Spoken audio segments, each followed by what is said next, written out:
Okay, whenever you're running into any kind of problem on harp maintenance, the first thing to do is to determine what your problem is. In that case, usually if you can find out what the problem is first, then you'll be able to come up with a solution fairly easily. So the issue is to evaluate what is actually happening, why the string is not doing what you're hoping it to do, and then you'll be able to figure out what the solution is in terms of adjusting it for intonation or any other problem you're having. The kind of issues that you as a harp player are going to face are several things. Number one is tuning and strings. Number two is worry about unpleasant sounds that are not what you desire. Number three is things like nicks and scratches and things that need some kind of touch-up.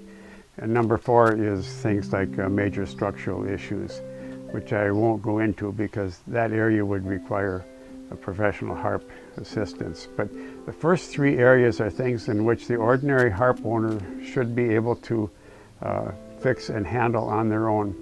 Being able to handle these kind of issues allows you to fully appreciate what your harp can do for you as a musician. We get into tuning. Issues of tuning frequently get into people who are saying I can't keep the harp string in tune. And commonly that issue would have several different locations or sources. Commonly we use through pins that are tapered, and the tapered pin has a slight taper so it's held in there with friction. If a tuning pin has a tapered pin like that, and you tune it and the tapered pin starts to tune back again, usually it's just in there, it's not tight enough. Now since it has a slight taper, it's held in there by the friction of the pin against the wood. So in that case, what you would be doing, if the harp pin is slipping, you have to actually tap it in a little tighter. And that's something that can be done. It's not going to hurt the harp, it's not going to hurt the square end, but it's going to get that pin in there a little bit tighter. And then when you tighten that pin, it'll allow that string to stay in tune. So if you've got a pin that comes in, you tighten it up and it turns back again, and you tighten up to where it belongs and it wants to turn back, the issue is you have to tap that pin a little tighter on the end. Occasionally you can have a pin that will be set too deep, a through pin, or it'll slip. In that case, you can take an ordinary piece of aluminum can, and you can make a little piece like this, and I'll show that to you, Tom. That's a little piece of aluminum, and you'll slip that in the hole and then put the tuning pin in alongside of it, and it'll lock that pin in there tighter. That will also work with the pins like these, which are the zither pins, the other style of pin that you'll run into. And if you've got a pin that wants to slip or tip over, or the hole is too loose and that won't stay in tune, you can use this same trick that I just showed you with a piece of aluminum, slip it in the hole, put the pin back in again, and it'll tighten it up. If that doesn't work, there's another trick that you can use, and that's to take the pin out and fill the hole with super glue, and then let it dry. Maybe do it 2 or 3 times, and let that pin dry overnight, and then put it back in. What that super glue does is it goes into the wood, soaks all the way into the wood, and hardens the fibers. And when those fibers are hardened, that pin will stay in tune better. So that's the most common problem with the tuning that you'll run into. Occasionally you'll have other string problems. One of the common one is that the wrapping on a wound string will break, and that wound string will actually unwind, and that string will have to be replaced in that case. Strings will break. You get strings that are, for no apparent reason, you'll break a string. I think it's psychological. I think that string has just lost its will to live, and it just broke by itself. Anyway, that's the way I see it, and it may not be right, but in that case, you just have to replace that string. I think if you practice, keep playing your harp, the strings will have better mental health, and then they'll stay better. At least when you do it, it'll feel like the string is behaving, and you'll be more comfortable replacing it. Sometimes we'll see a string that will do primarily the 50,000 strings will sound unpleasant, and it seems like there may be just slight variation in the diameters of the strings will make an unpleasant type sound. The other problem with breaking strings, one of the more common problems with breaking strings is to be tuning on a certain string here and plucking the wrong string. If you are tuning a string, you turn it and you pluck it and nothing happens on your meter. Stop immediately and check over where you are, because you could very well be on the wrong string, and that will obviously lead to a problem where you're going to break a string. So if you pluck a string and nothing happens, nothing shows up, check for that particular problem. Sometimes we get into people who are actually trying to tune the harp too high. I've had people try to tune it an octave high and they'll get up to halfway up there. If you're tuning a string and you're tuning the correct one, but nothing seems to be happening, that's an indication that you're right at the point of string breakage, because the string will be tensioning, but it won't be changing the pitch. And if you go any further, it will actually break. The other problem that you see with strings is that these really small strings here, they're very, very slippery, and they will tend to slip, even if you get enough wraps, they'll tend to slip out of there. So you have to make sure that the string is actually broken and hasn't just unwrapped itself. I always take on the first 12 strings, I'll take that string and make sure that it overlaps itself. And what that'll do is it'll lock that string in position, and it won't allow it to, the slippery nylon to slide out. The other thing that can happen is that a string in this area will lose its little toggle. Strings will have their little toggle on them, and that toggle will fall out and the string will pop right out of the hole.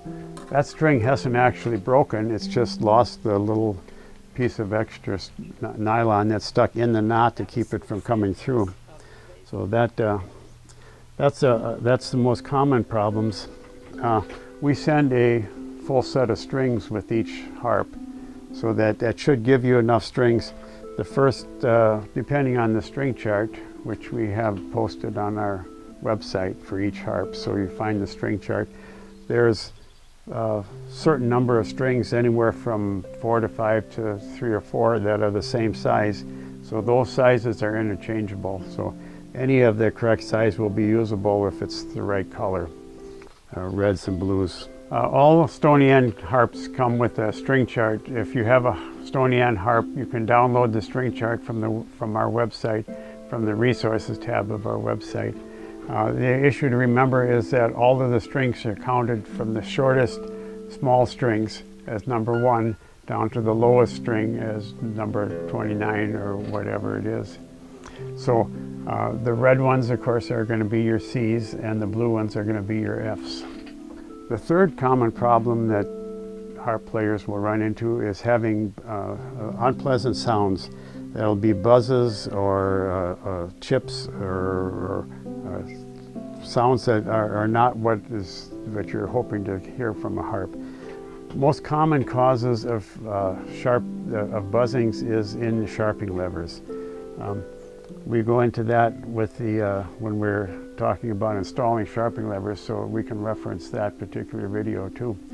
But if your sharping lever does not fully engage the string or pushes it too far, that will cause that string to buzz. And the issue is to check that string and find where it's touching the sharping lever, or almost touching the sharping lever, and then adjust that lever so that that buzz can be reduced. Another common problem with with buzzing sounds is if there's one of the screws on the sharpening lever is loose. And it doesn't necessarily have to be the lever that you seem to be experiencing the buzz on. It could be a different lever. It could be in resonant frequency.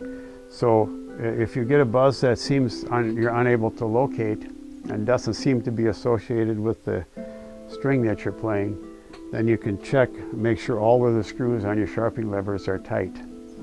Another problem is if the knob that fastens the base of the harp on is loose. That may be causing a rattly or a buzzy sound. So you have to reach at the bottom of the harp and underneath it and tighten up your knob there. So this will go on here and this will fasten on like that. And these will have to get tight, because if they're not tight like this, it will give you a rattly sound. I've seen situations where there's a little nut that fastens the top of the harp together, and I've seen where that has gotten loose and created a rattly sound. And you can check it with a pencil with a rubber eraser and see if that little nut in there is loose. Another common thing is if the harp has a sound pickup. There may be a wire leading from the pickup to the connector, or commonly the actual connector where you plug your instrument cable into the harp can have a loose nut at that point, and that'll create a buzzy sound that is unpleasant. Also on the inside of the harp, occasionally there will be little tails of the harp that can be touching somewhere else on the harp, or they can be touching another string tail, or they could be touching one of the braces in the harp. So that's an area to look for. Check with, there are two braces on the inside of our harps. If one of those has fallen out, that could cause a buzzy sound.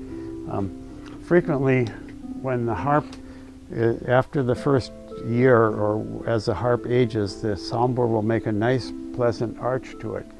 What that can do is it can create some uneven stresses on the soundboard. And so the braces will restrain the harp and keep the sides from collapsing in as the soundboard arches up. At that point, the soundboard is restrained on those areas where the brace is, and it can create a stress in the soundboard that creates a less than ideal sound. So in that case, we will take the brace and just knock it out of there with a little hammer handle or something on the end of it, and put some glue on it and reinstall it in the same location that it's at. And frequently that'll make the harp sound better. It's a way in which the arch, the stresses created with the arch, will be relieved, and the soundboard will be able to vibrate more freely again. I like to do that if I can, of the harp like this from side to side.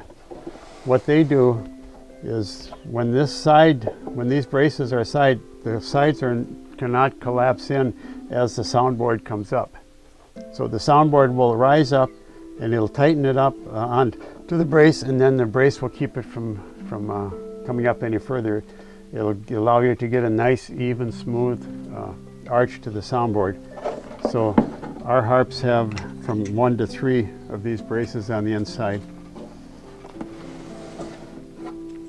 So those are the main sources of stray sounds, and the issue is trying to locate exactly which one is causing them. It can require some serious detective work to understand what's going on with the harp. But once you find out what the issue is, it's usually fairly easy to actually fix that. The other thing the third thing that commonly have a problem with is like ordinary nicks and scratches on a harp. It doesn't really bother me about getting nicks and scratches, because the harp is a tool. It's a tool for a musician to make music. And if I get a harp in for some repair, and it shows many obvious signs of being heavily used, that's very rewarding for me, because I know that harp has been loved and it's done its duty for a lot of people. And I don't expect that harp to be a object of admiration for its visual. I want it to be a source of admiration for the pleasure it's given to the people who have been playing it. So ordinary nicks and scratches are part of life, sort of like the creases on your face. At this point, if you do have scratches, the finish that's used is a lacquer, and you can use an ordinary clear wood finish lacquer. Deft is a good brand. We use that a lot. We'll scuff up the area around a scratch with something like a ordinary household scrubby pad, and then clean off the dust with the tack cloth, and then lightly spray that area, and it'll remove almost all scratches and nicks. If you have to, you can use a little wood filler on a serious nick and touch it up. But a lot of times, if you go through the finish, it'll be hard to make it match. So I think in most cases, it's a matter of living with it. The fourth issue that you frequently run into is more of the structural issues. You think of the harp, it's a wood instrument that's glued up, and the worst thing you can do is to have it in a very hot environment. The glue will frequently fail. So if you put the harp in a hot car and go out for lunch for an hour, that can get 125 degrees in that car, and the glue joints can fail. So the issue is, particularly, the way I think of it, is if you wouldn't leave your dog or cat in the car, you wouldn't leave your harp either, because it'll kill both items. If you have things like extreme cold, doesn't seem to bother it. Even high humidity or low humidity isn't really a problem. The issue in terms of that is the changing. And particularly here in the Minnesota environment, we have a climate that changes from 90% humidity in the summer to 5% humidity in the winter. And that annual cycle is quite harmful to instruments. So it isn't the fact that it's humid or the fact that it's dry, it's the fact that we cycle through on the year from the high humidity to the low humidity. So whatever you can do in the wintertime in northern climates to keep the humidity in there will help your harp. And the other thing is, of course, the harps are designed to be stable when the bass is installed on the harps. If you try to stand up the harp on the floor without the stand on it, it can easily tip over. The other issue is you get helpful people that want to carry the harp for you. In most cases, you want to try to discourage that because you're more likely to get damage to your harp by these helpful volunteers carrying your harp for you.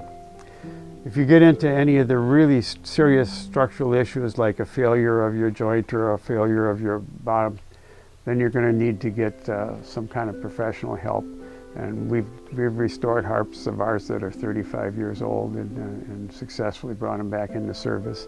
So we can do that. But ordinary things like I've discussed in this video will be things that an ordinary harp owner should find in their repertoire to handle and repair. So enjoy harping.